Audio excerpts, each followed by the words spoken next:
오늘 하나님께서 우리에게 주실 말씀은 역대하 12장 1절부터 12절입니다. 역대하 12장 1절부터 12절까지 우리 천천히 한 절씩 교독하도록 하겠습니다. 12장 1절. 르호보암의 나라가 견고하고 세력이 강해짐에 그가 여호와의 율법을 버리니 온 이스라엘이 본받은지라.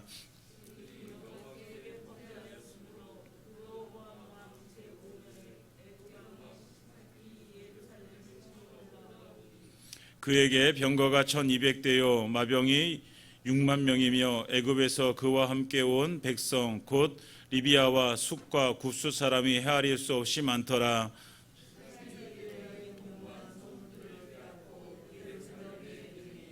그때에 유다 방백들이 시삭의 일로 예루살렘에 모였는지라. 선지자 스마야가 르호보암과 방백들에게 나와 이르되 여호와께서 이같이 말씀하시기를 너희가 나를 버렸으므로 나도 너희를 버려 시삭의 손에 넘겼노라 하셨다 한지라.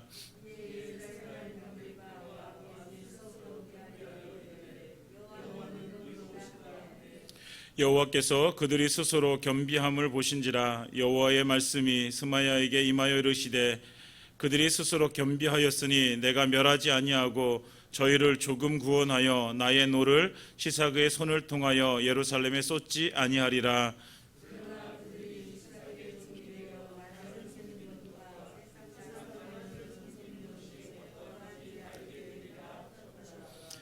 애굽 왕 시삭이 올라와서 예루살렘을 치고 여호와의 전 보물과 왕궁의 보물을 모두 빼앗고 솔로몬이 만든 금 방패도 빼앗은지라.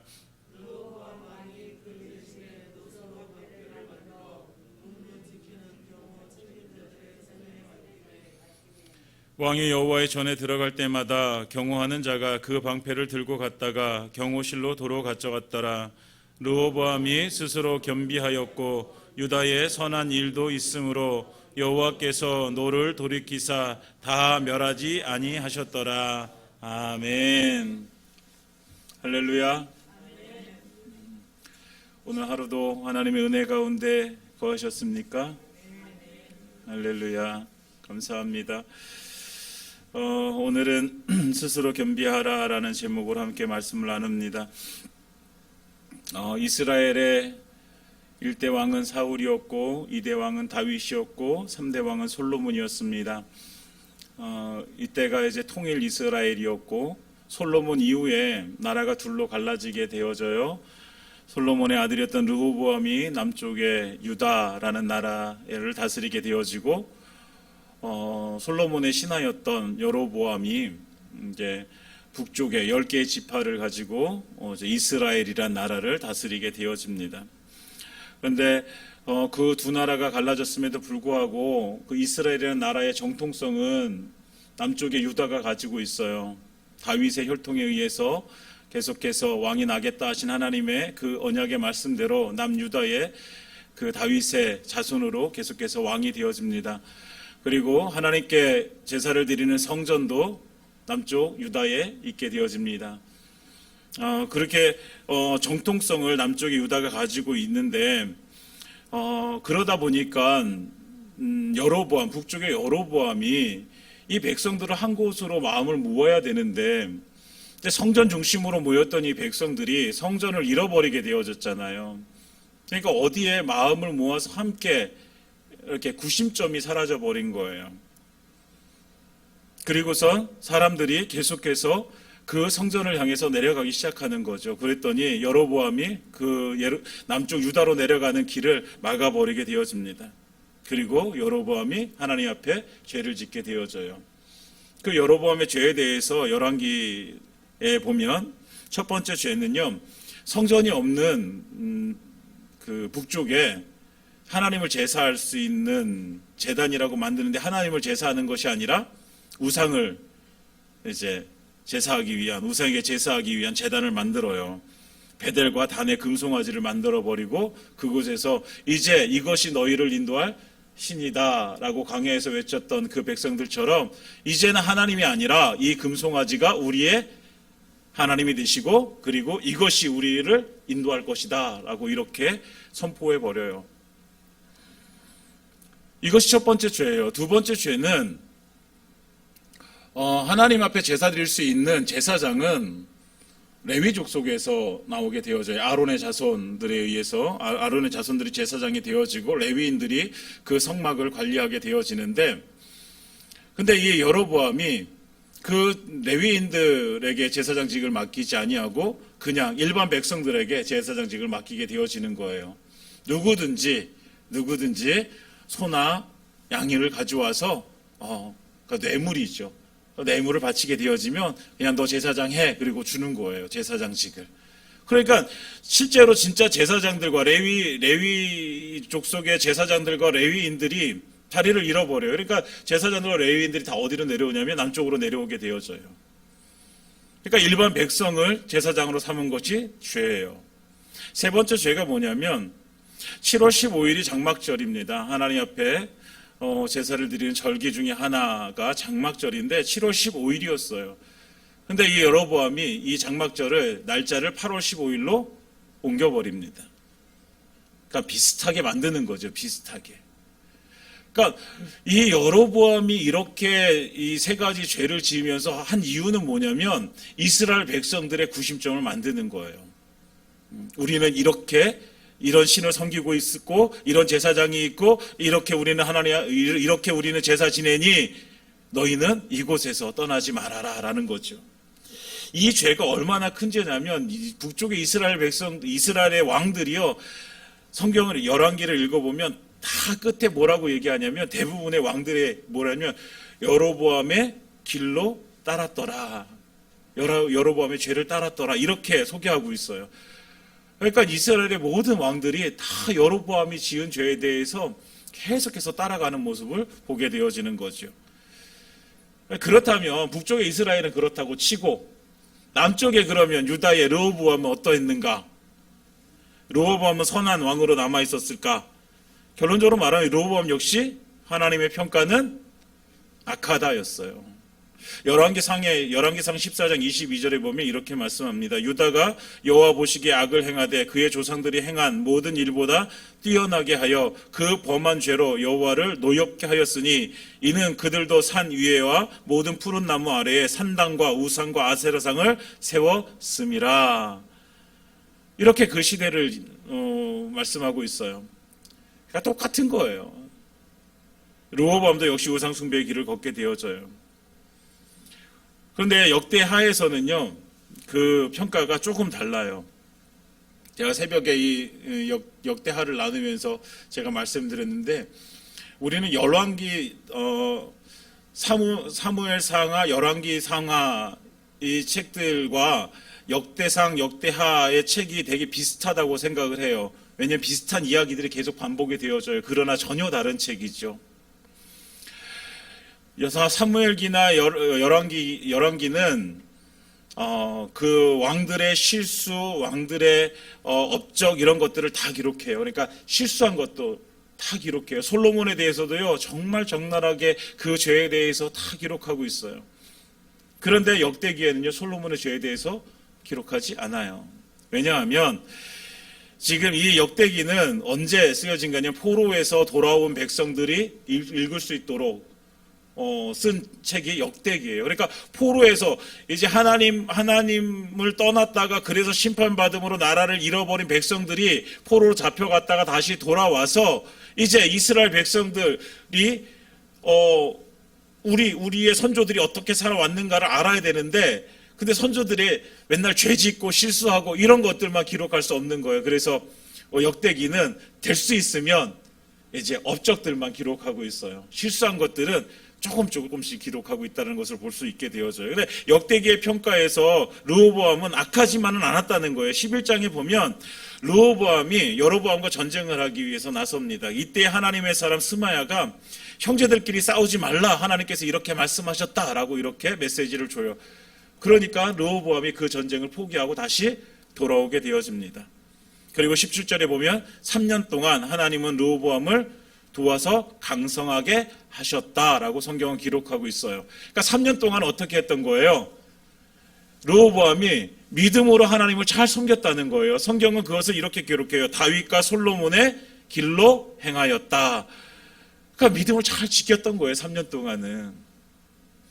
그럼 굳이 성경에서 3년 동안 이렇게 잘 지켜서 하나님이 강성하게 하셨다라고 이렇게 기록하는 것은 3년 이후의 삶은 어떻다라는 것을 알 수 있지요. 다윗과 솔로몬의 길로 행하면 복을 받아요. 르호보암도 그렇게 복받는 인생이 되어져요. 그러면 우리는 어떻게 하면 복받는지를 알잖아요. 르호보암은 알잖아요. 그러면 그렇게 살면 되잖아요. 그런데 그렇게 살지 못하는 거예요. 오늘 12장의 그 르호보암을 통해서 우리가 왜 그는 복을 받지 못했는가를 보게 되어집니다. 1절에 보면 르호보암의 나라가 견고하고 세력이 강해짐에 그가 여호와의 율법을 버리니 온 이스라엘이 본받은지라. 르호보암의 나라가 하나님이 강대하게 하셔서 강해지는 거예요. 견고해지는 거예요. 그랬더니 르호보암이 그 견고하게 되어지고 강해지게 되어진 것이 누구의 힘이라고 생각하는 거예요? 자기의 힘이라고 생각하는 거예요. 자기의 힘.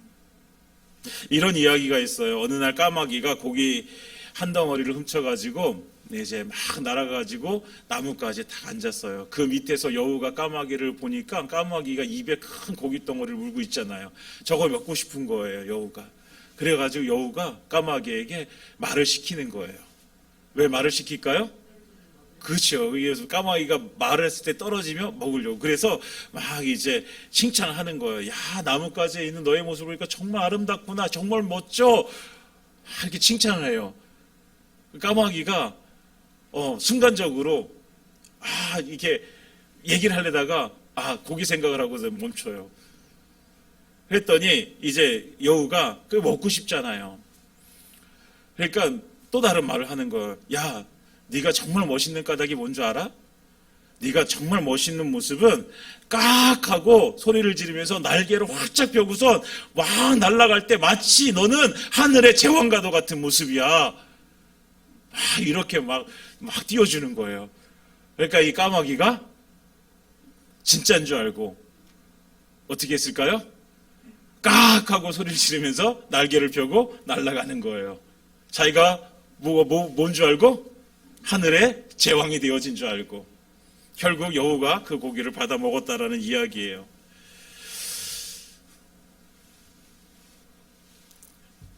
제가 오늘 잠시 산책을 나갔다가 까마귀를 봤거든요. 까마귀.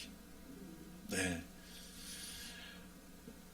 까마귀를 봤는데 까마귀가 그래도 제법 크더라고요. 오늘 본 까마귀. 이 부리도 까매요. 완전히 까매요. 근데 제법 큰 까마귀가 이렇게 앉아 있었어요. 누가 봐도 저 새가 하늘의 제왕이 될 제목이라고 보여지지가 않아요. 근데 까마귀는 여우의 말에 마치 자기가 제왕이 되어질 것 같은 그런 마음이 든 거죠. 자기를 세워주고 지켜주고 자기에게 제왕이라고 그렇게 말해주는 여호와의 달콤한 말에 속아서 넘어간 거예요. 이 이야기를 들으면서 우리는 까마귀를 향해서 뭐라고 얘기할까요? 어리석다라고 얘기할 수 있어요. 어리석다라고. 지 분수도 모른다고 얘기할 수 있어요. 그런데 까마귀의 모습이 사실 잘 생각해 보면 우리의 모습이 될 수도 있다라는 거예요. 조금만 우리를 높여주기라도 한다면 옆에 있는 사람이 조금만 나에게 칭찬해주고 조금만 이렇게 높여주고 막 이러면 마치 내가 높아진 사람이 된 것 같이 자기가 조금만 높아지고 부자가 되고 이름이 나게 되면 우리는 언제든지 우쭐하는 거예요. 내가 마치 다른 사람들보다는 더 괜찮은 존재인 것 같이 느껴지는 거예요. 르호보암이 3년 동안 복을 받다가 그렇게 살면 계속해서 복을 받아 누리게 되어지는데 이 르호보암이 어떻게 되어진 거예요? 자기의 분수를 모르게 되어진 거예요. 나라가 견고하고 세력이 강해지는 게 지금까지 성경에서는 계속해서 하나님께서 그에게 주신 은혜 때문에, 하나님께서 그를 강대하게 하셨기 때문에 강해졌던 거예요. 그런데 자기가 좀 괜찮고 자기가 좀 잘 나간다 생각하니까 지금까지 하나님의 은혜라고 생각했던 그 모든 것들이 사글이 없어지고, 그때서부터 누가 내가 잘나서 그렇게 되어진 것처럼, 내가 잘나서.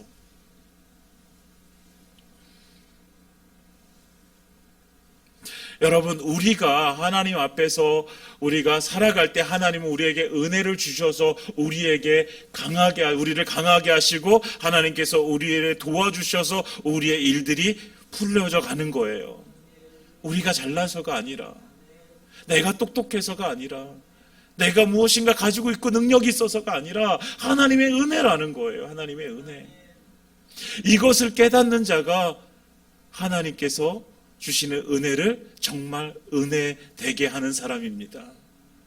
하나님께서 은혜는 부어주시는데 그 은혜를 마치 자기의 잘난 것으로 여긴다면 그것은 하나님의 은혜를 누리는 것이 아니라 교만하게 되어지는 것입니다. 르호보암은 오늘 그 교만, 강해지자, 견고해지자 르호보암은 교만하게 되어집니다.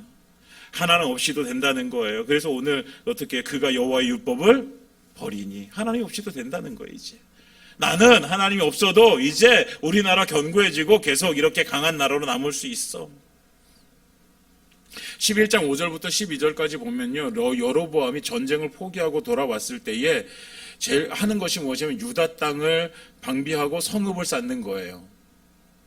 각 지역마다 성읍들을 견고하게 쌓기 시작해요. 그리고 거기에 양식을 저축해두고 무기를 저장해 두는 거예요.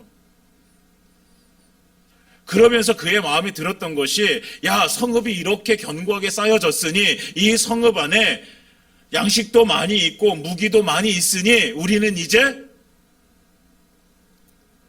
아무도 우리를 넘보지 못할 나라가 된 거야. 그때서부터 무엇을 의지하기 시작해요? 내가 쌓은 성을 의지하기 시작하는 거예요. 내가 가지고 있는 양식을 의지하고 내가 가지고 있는 무기를 이제 의지하기 시작하는 거예요. 지금까지 누구를 의지함으로 살아서 이렇게 강대해졌는데, 하나님을 의지함으로 강대해졌는데 이제는 그 하나님을 버리게 되어지는 거예요. 사랑하는 여러분, 르호보암의 실패는 교만으로부터 시작되어지는 거예요. 교만.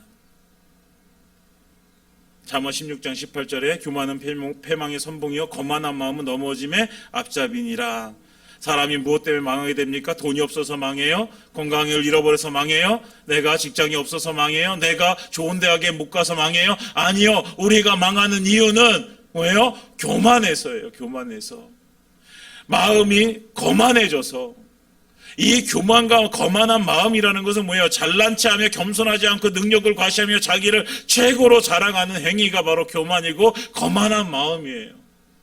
다시 말하면, 쉽게 말하면 하나님 없이도 나는 잘 살 수 있다. 이것이 교만한 마음이에요. 하나님 없이도. 더 이상 하나님 필요 없어. 내 인생에 이제 하나님 필요 없어. 내가 가지고 있는 이게 돈만 있으면, 내가 가지고 있는 이 지식만 있으면, 내가 가지고 있는 이 건강만 있으면 나는 다 할 수 있어. 하나님은 더 이상 내 인생에 필요 없어. 교만이에요. 교만. 우리에게 가장 위험한 시기가 언제인 줄 아십니까? 힘들고 어려울 때요. 힘들고 어려울 때는요, 기도하게 되어져 있어요. 하나님을 찾게 되어져 있어요. 부르짖게 되어져 있어요. 정말 간절하게 하나님 앞에 나오게 되어져 있어요.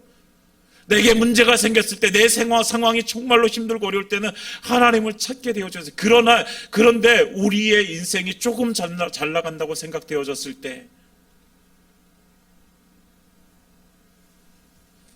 때때로 우리는 하나님을 그렇게 간절하게 찾지 않습니다. 왜? 하나님이 없이도 잘 될 것 같으니까. 그래서 고린도전서 10장 12절에 이렇게 말씀하십니다. 그런즉 선줄로 생각하는 자는 넘어질까 조심하라. 선줄로 생각하거든, 너희가 선 것 같거든, 너희가 잘 되는 것 같거든, 너희가 잘 나가는 것 같거든, 그때 뭐 하라? 조심해라. 조심해라. 뭐 할까? 넘어질까 조심해라. 넘어질까 조심하라. 안 넘어질 것 같은 거예요. 내가 좀 가지고 있으니까 나는 승승장구할 것 같은 거예요. 근데 하나님은 경고하시는 거예요. 그럴 때 너희는 넘어질까 조심하라. 사랑하는 여러분, 우리가 잘 나간다고 생각될 때 우리는 조심해야 됩니다. 여지없어요. 우리가 조금만 느슨해지면 마귀는요, 우리 마음 가운데 찾아와서요, 분명하게 그 마음을 넣어주는 거예요. 야, 지금까지 그렇게 잘 나갔잖아. 잘 되어졌잖아. 이게 누구 때문에 잘 된 거야? 너 때문에 잘 된 거야. 네가 잘나서 그런 거야. 마귀는요, 그 틈만 보이면요, 언제든지 우리 마음 가운데 찾아와서요, 우리에게 계속해서 그렇게 얘기하면서 우리를 꼬시는 거예요. 사랑하는 여러분, 넘어가지 마시기 바랍니다. 우리가 이렇게 하나님께서 우리가 이렇게 살아갈 수 있는 이유는 모두가 다 하나님의 은혜입니다. 하나님의 은혜. 나의 잘남이 아니에요. 그렇게 잘났겠습니까, 우리가? 그래서 중요한 거는 분수를 아는 거예요. 내 분수를 아는 것. 분수를 아는 것이라는 것이 뭐냐면 내가 어디에 있어야 되는지 그 자리를 아는 게 분수를 아는 거예요. 내가 있어야 될 자리가 어디인가.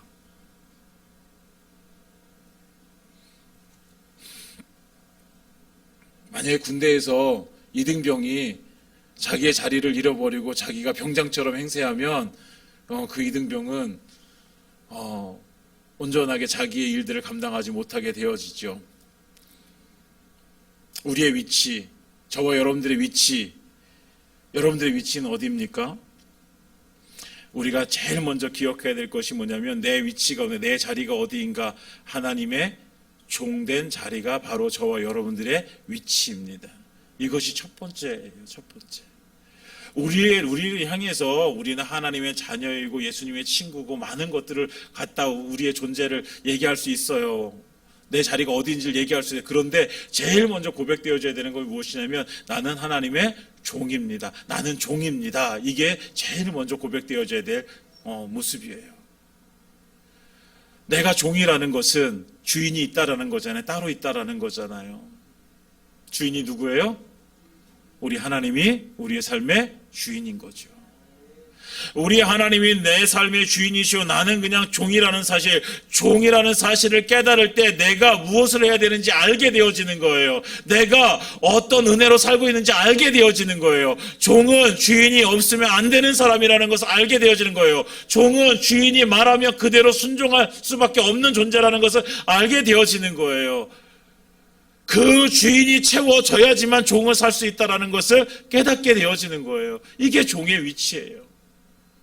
근데 이 종의 위치를 우리가 망각해버리면 우리는 언제든지 어디에 위치해? 주인의 자리에 앉으려고 하는 거예요.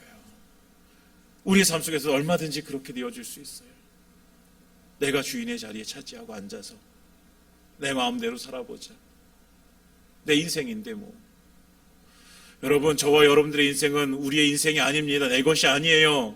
누구의 것이에요? 하나님의 것이에요. 하나님의 것. 이미 우리가 예수님을 믿습니다. 예수님께서 십자가에 달려 피 흘려 돌아가시면서 우리를 구원해 주신 그때에, 우리가 예수님을 믿은 그때부터 우리는요 이미 죽어버려서 내 인생은 없는 거예요. 우리는 하나님께서 우리에게 주신 생명 가지고 이제는 하나님의 종으로 살아갈 수밖에 없는 거예요. 그런데 계속해서 우리가 우기는 거예요. 뭐라고? 내 인생이라고. 이거 내 거라고. 사랑하는 여러분, 우리가 하나님의 종이라는 그 위치를 분명하게 알고 그 위치를 지킬 때에 우리는 교만하지 않을 수 있습니다. 그 위치를 벗어나면 우리는 교만해지는 거예요. 내가 하나님의 종이라는 사실을 망각해 버릴 때 우리는 교만해지는 거예요.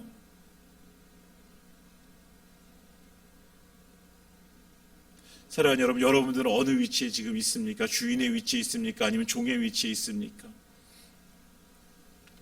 내 삶의 주인은 오직 하나님 되심을 고백하며 나는 종이라는 사실을 깨닫고 교만하지 아니하고 겸손함으로 주인 되신 하나님을 섬기며 하나님께 주신 은혜와 복을 받아 누리는 저와 여러분들의 삶이기를 예수님의 이름으로 축원드립니다. 르호보암이 이렇게 하나님의 은혜를 누렸음에도 불구하고 하나님을 배신하고 떠나버려요. 그러니까 하나님께서 2절에 보면 하나님께서 어떻게 하십니까? 그들이 여호와께 범죄하였으므로 르호보암 왕 제5년에 애굽 왕 시삭이 예루살렘을 치러 올라오니 하나님께서 바로 어떻게 해요? 애굽 왕 시삭을 불러 예루살렘을 치게 하시는 거예요. 이때 왕만 그렇게 악했냐? 아니잖아요. 1절에 보면 왕만이 아니라 이스라엘 그 1절 끝에 보면은 온 이스라엘이 본받은지라. 그러니까 왕이 그 길로 가니까 백성들도 다 그 길로 가는 거예요. 여러분, 지도자의 위치가 그래서 중요한 거예요. 우리가 어느 공동체든지 우리 교회 안에서 어느 부서든지 어떤 기관이든지 내가 어떤 영향력을 가진 위치에 내가 있다라고 한다면 우리는요 조심해야 되는 거예요. 왜요? 내가 가진 영향력 때문에 다른 사람들이 나를 따라서 올 수 있기 때문에. 그러니까 저는 항상 그런 거예요. 목사라는 이 자리가 항상 두려운 거죠. 네. 항상 두렵고 떨리는 자리. 근데 우리는 생각해, 내가 무슨 영향력이 있어, 내가 무슨 리더야, 내가 무슨 지도력이 있어. 여러분, 우리는요 다 누군가에게 선한 영향을 끼치는 사람들입니다. 분명히 누군가는 나를 보면서 영향을 받게 되어져 있어요. 그러면 나를 바라볼 때 어떤 모습으로 내가 그에게 영향력을 미칠 수 있을까? 어떤 영향을 미치고 내가 살아갈까를 생각해야 돼요. 내가 어느 위치에, 직장 안에서나 교회 안에서나 가정 안에서나 어느 공간에서나. 사랑하는 여러분, 여러분들은 선한 영향을 미치시기 바랍니다. 르호보암처럼 이 악한 영향력 때문에 그 백성들도 악함으로 이렇게 치닫는 이런 인생 말고 선한 영향을 끼쳐서 선한 그 모습으로 나와 우리 공동체가, 내가 속한 모든 곳이 그렇게 선함으로 나아가는 은혜가 임하기를 예수님을 축원드립니다. 이제 왕과 나라 전체가 하나님을 버려버리는 거예요. 이제 하나님 없이도 우리나라 잘 살 수 있다는 거예요. 그러니까 하나님께서 애굽 왕 시삭을 보내셔서 하나님께서 이스라엘을 치시는데, 유다를 치시는데, 그가 가져온 병거가 얼마나 되냐면 병거가 1200대고 마병이 6만 명이에요. 그리고 애굽 왕이 애굽 백성들만 대용한 것이 아니라 그 뒤에 보면 리비아와 숫과 구스 사람 헤아릴 수 없이 많은 군대를 거느리고 지금 쳐들어오는 거예요. 쳐들어와서 유다의 견고한 성읍들 변방부터 다 이제 쓰러뜨리고 차지하기 함으로 이제 계속 좁혀오는 거예요. 어딜 향해서? 예루살렘을 향해서. 어느새 예루살렘 앞까지 와 있는 거예요. 이 예루살렘이 멸망당하면 유다는 그냥 멸망당해 버리는 거예요. 그 르호보암과 유다 백성들은 왜 이런 시련이 닥쳤는지, 왜 이런 어려움이 닥쳤는지 몰라요. 그러니까 하나님께서 스마야 선지자를 통해서 왜 이렇게 어려움이 닥쳤는지를 말씀해 주세요. 5절에 보면 이렇게 말씀하시죠. 선지자 스마야가 르호보암과 방백들에게 나와 이르되 여호와께서 이같이 말씀하시기를 너희가 나를 버렸으므로 나도 너희를 버려 시삭의 손에 넘겼노라 하셨다 한지라. 그러니까 무엇 때문에? 너희가 나를 버렸잖아. 그럼 나도 너희를 버리는 거야. 하나님의 심판의 원인은 유다 백성들이, 그러니까 르호보암과 그 백성들이 하나님을 버렸기 때문입니다. 버렸기 때문에 하나님도 그들을 버리는 거예요. 우리는 기억해야 됩니다. 내가 교만해지는 순간, 내가 하나님을 버리는 순간 하나님도 우리를 버린다는 사실을 기억해야 돼요. 7장에 보면 하나님은 솔로몬에게 축복과 저주를 분명히 말씀하고 계세요.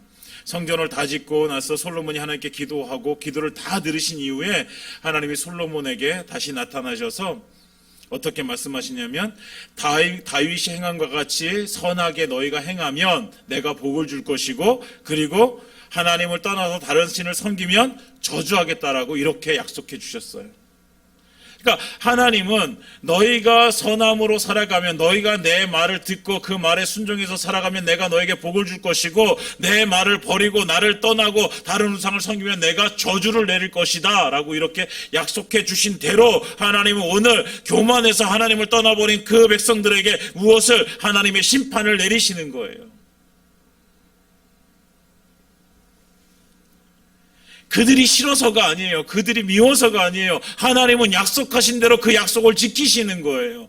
하나님과 우리는요, 언제나 그 약속으로 이어진 관계예요. 언약의 백성이란 말이에요. 하나님께서 약속하신 대로 하나님께서는 이루시는 거예요. 왜 하나님의 말씀이, 성경이 중요하냐면 하나님께서는 우리에게 이렇게 약속으로 말씀해 주셨기 때문에 이 약속의 말씀의 근거예요. 근거가 되어져서 하나님께서는 우리에게 복도 주시고 우리를 심판하시기도 하시는 거예요. 절대로 하나님이 우리를 미워서 그렇게 하시는 게 아니에요. 야고보서 1장 13절에서 15절에 보면 사람이 시험을 받을 때에 하나님께 시험 받는다 하지 말라라고 이렇게 말씀하세요. 그러면서 왜 사람이 시험을 받느냐? 그것은 자기 욕심에 끌려 미혹되어서 우리가 시험을 받는 것이다 라고 이렇게 기록하고 있습니다. 그래서 욕심이 잉태한 즉 죄를 낳게 되어져, 죄가 장성한 즉 사망을 낳게 되어지는 것이다. 그러니까 결국 우리가 죽음 가운데 이르게 되어지는 것은 뭐로 시작되어지는 거예요? 욕심이에요. 욕심. 그 욕심이 뭐예요? 내가 주인의 자리를 차지하려고 하는 욕심이에요. 하나님 없이도 나 혼자 잘 살 수 있다고 생각하는 욕심이에요. 그 욕심으로 인해서 우리는 결국은 어떻게 해요? 죽음에 이르기는 거예요. 이 욕심 때문에 자기가 그 욕심 때문에 심판을 받음에도 불구하고 많은 사람들이 자기의 삶 가운데 힘들고 어려운 상황들이 주어지면 나는 잘 살고 있는데 왜 하나님이 나에게 이런 시련과 고통을 주시냐고 하나님께 따져 묻는 거예요. 여러분 잘 생각해 보셔야 돼요.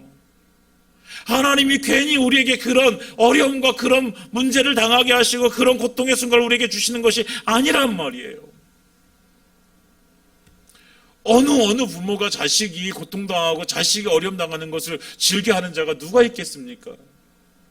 우리 아버지 되신 하나님께서 우리에게, 택하신 백성인 우리에게, 하나님께서는 그 자녀된 우리에게 그렇게 힘들고 어려운 고통의 순간을 우리에게 주고 싶어서 그렇게 하실까요? 아니잖아요. 우리가 그 어려움을 당하는 이유가 혹여나 우리의 욕심이 거기에 있어서 당하는 어려움은 아닌지 우리는 생각해 봐야 돼요. 물론 하나님께서 우리를 테스트하기 위한 그 테스트도 있어요. 욥을 하나님께서 테스트하는 것처럼. 그렇지만 정말 많은 대부분의 경우가 우리의 욕심 때문에 우리가 당하게 되어지는 어려움들이 있다라는 거예요. 조금만 더. 요거면 되는데. 제 대학 선배 중에 한 명이 공무원을 준비했던 선배가 있어요. 공무원. 7급 공무원을 준비하는데 매번 떨어지는 거예요. 매번. 정말 옆에서 볼 때가 너무 안타까운 거예요.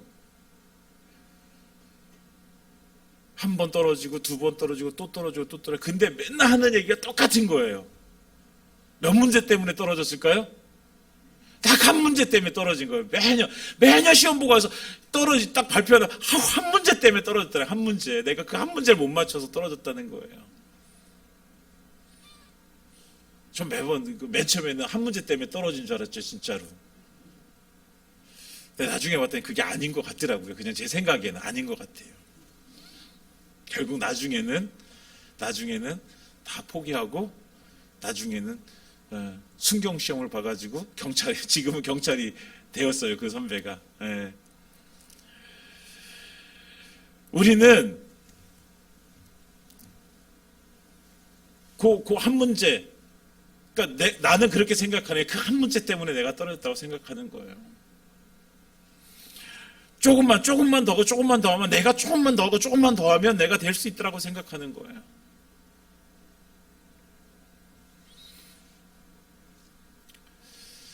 사랑하는 여러분, 때때로 우리의 욕심일 수 있습니다.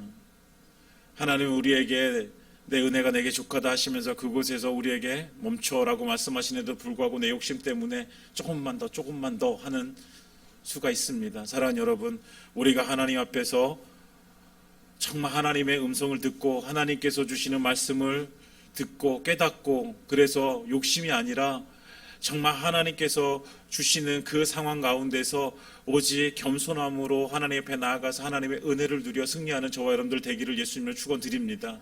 교만은 버려버리고 이제는 하나님 앞에 다시 나아가야 되는 거예요. 하나님을 찾아야 되는 거예요. 우리가 하나님을 버리면 하나님도 우리를 버리실 고 약속하셨으니까. 그럼 다시 하나님께로 돌아가야 되는 거예요.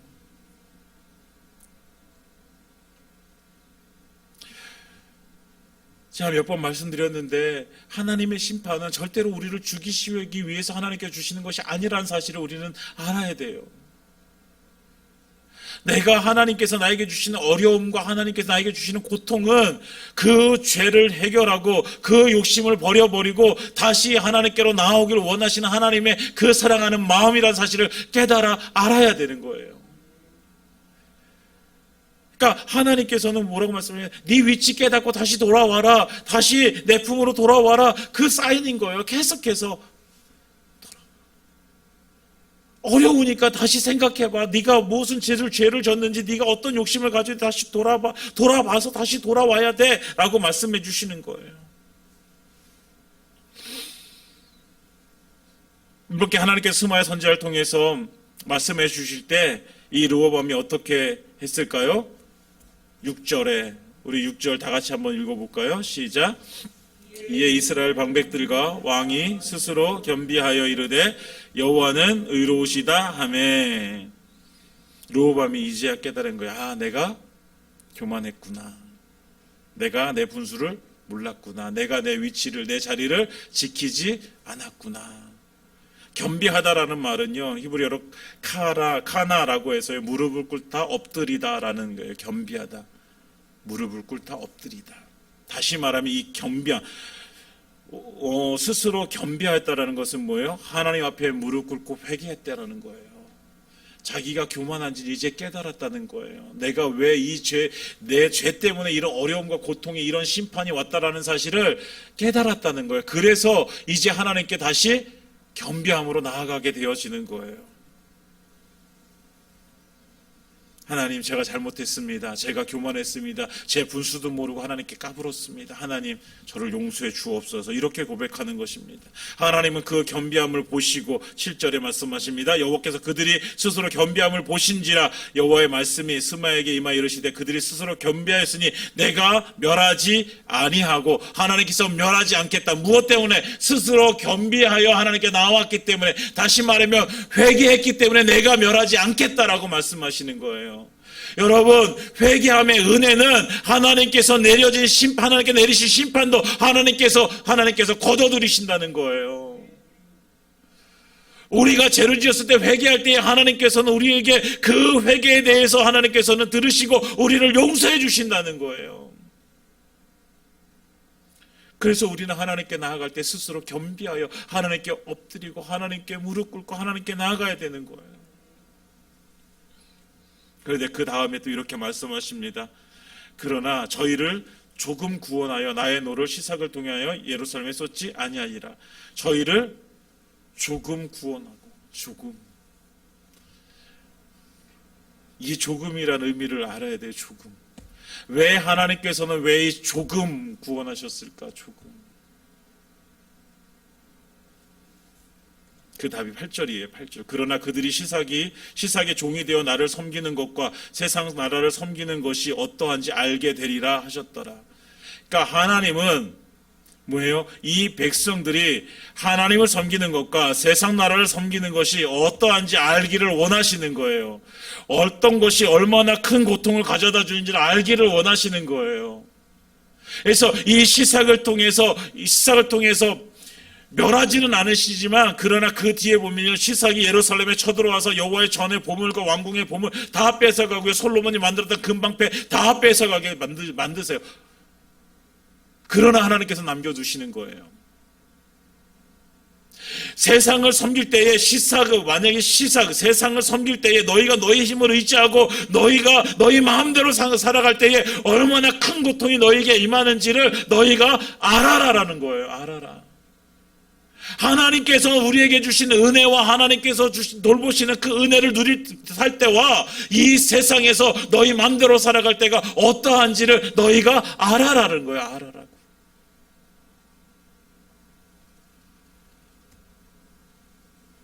두 위치 사이에서, 다시 말하면 내가 내 삶의 주인된 자리에 있을 때와 내가 하나님의 종의 자리에 있을 때에 우리가 받아 누리는 은혜가 어떠한지 알라는 거예요. 여러분, 하나님의 종으로 살 때는 하나님의 은혜를 누리게 되었지만 내가 내 삶의 주인이 되어 살아갈 때는 그 삶부터는 그따구도 고통인 거예요. 고통. 그리스도인의 삶은요, 하나님 나라의 종이 되든지 세상 나라의 종이 되어지는 거예요. 중간이 없어요. 중간이. 하나님 나라는 성령으로 살아가는 것이요, 하나님 나라는 예수로 살아가는 것이고, 하나님 나라는 예수 십자가의 피의 은혜로 살아가는 것입니다. 세상의 나라는 무엇으로 살아가는 거예요? 내 힘으로 살아가는 것이죠. 내 잘난 맛에 살아가는 것이죠. 더 깊이 들어가면 마귀로 살아가는 것이 세상을 살아가는 것입니다. 중간이 없어요. 대충 살아가는 삶은 없다는 거예요.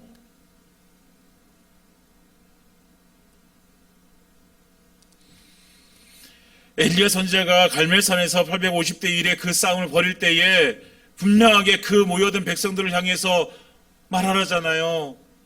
너희가 지금 이 자리에서 무엇을, 너희가 하나님을 섬길 것인지 이 바알을 섬길 것인지 너희가 뭐하라? 택하라 라고 말씀해요. 택하라. 너희가 지금 하나님을 섬길 것인지 아니면 이 세상을 섬기지 택해야 돼. 지금 이렇게 말씀하시는 거예요. 네가 지금 네 마음대로 네가 네 삶의 주인되어 살아갈 것인지 아니면 네가 하나님의 종으로 살아갈 것인지 네가 지금 택해야 돼. 우리에게 주시는 말씀이에요. 네가 예수로 살 것인지 네가 성령으로 살아갈 것인지 아니면 네가 마귀 탐에 살아갈 것인지 지금 택해라 라고 말씀하시는 거예요. 그럼에도 불구하고 우리는요, 중간쯤으로 살아가고 싶은 거예요. 그 갈멜산에 모여든 그 백성들처럼 중간쯤. 내 삶에 조금 도움이 된다 싶으면 세상에도 좀 나갔다가 다시 돌아오고, 그래서 하나님 섬기는 것처럼 또 그렇게 하나님 섬기다가 또 세상으로 좀 나갔다가 다시 돌아오고, 그러면서도 다른 사람들보다 내가 조금 더 믿음의 삶을 살았어 라고 생각하면서 그걸로 위로를 받아요. 여러분, 그건 위로가 아니에요. 그건 위로가 아니잖아요. 우리가 대충 살아온 삶을 정당화시키면 안 돼요. 내가 오늘도 대충 살아놓고 나 이만큼이면 그래도 좀 살았잖아. 내가 그래도 오늘은 조금 하나님 생각하며 살았잖아. 이걸로 내 삶을 정당화시키지 마세요. 중간의 삶은 없다라는 거예요. 중간의 삶. 내가 하나님의 나라를 살든지 아니면 세상의 나라를 살든지. 사랑하는 여러분, 우리는요 하나님의 나라를 살아야 될 하나님의 백성들입니다. 예수를 우리가 믿음으로 우리가 구원받았다라고 한다면 우리는 이제 이 세상에 우리의 분깃은 없어요. 이 세상에 우리가 가지고 취할 것은 없어요. 어디에? 하나님 나라에 있다라는 거예요.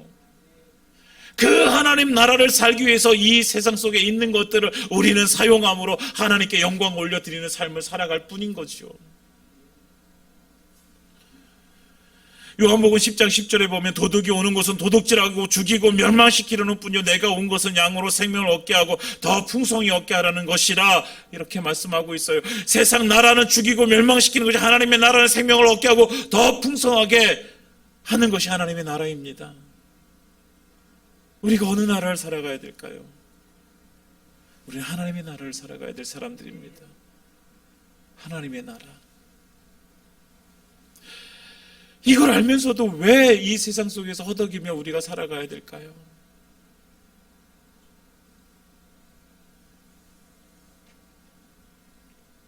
우리가 오늘 이 밤에 결단했으면 좋겠습니다. 하나님 나라를 살겠습니다. 하나님 나라의 종으로 살겠습니다. 내 삶의 주인이 내가 아닌 것을 다시 한번 깨닫고 정말 하나님이 내 삶의 주인 되심을 고백하면서 이제 하나님의 나라를 구하는 삶을 살겠습니다. 그래서 하나님의 생명을 얻고 더 풍성케 하시는 그 하나님의 은혜를 누리는 삶을 살아가는 저와 여러분들이 되기를 예수님 이름으로 축원드립니다. 이제 말씀을 마치겠습니다. 사람은 죄를 지을 수밖에 없는 존재예요. 이걸 부정할 수 없어요. 우리의 연약함이에요. 우리의 연약함. 정말로 24시간 성령 충만해서 살고 싶은 것이 마음인데, 그런데 그 바울의 고백처럼 육신이 약하여 우리가 그렇게 살지 못하는 것이 우리의 한계예요. 한계. 이 한계를 인정할 수밖에 없다라는 것이 너무나도 비참하고 안타까운데 어쩔 수가 없어요. 근데 이것 때문에 괴로워해야 돼요.